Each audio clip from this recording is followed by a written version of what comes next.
guys, it's Davita here with WTI, and if you're looking for a really good cat toy, I suggest this one by YOFUN.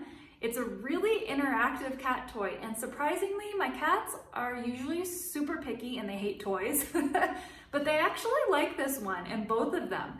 So one of my cats, she just will sit there and follow it with her eyes. As soon as it gets out of her sight, she will run after it. So both of my cats won't really hit the ball, but they are so entertained by watching it where it goes and following it that when they can't see it, they will chase it. So it's a super great toy, really inventive. You just have one button here, turns on, and you can see this little LED light spins and the ball moves itself all around your house.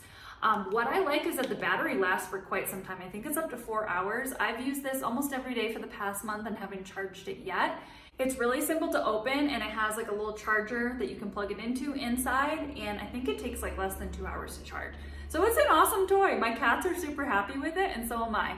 And that's my point of view.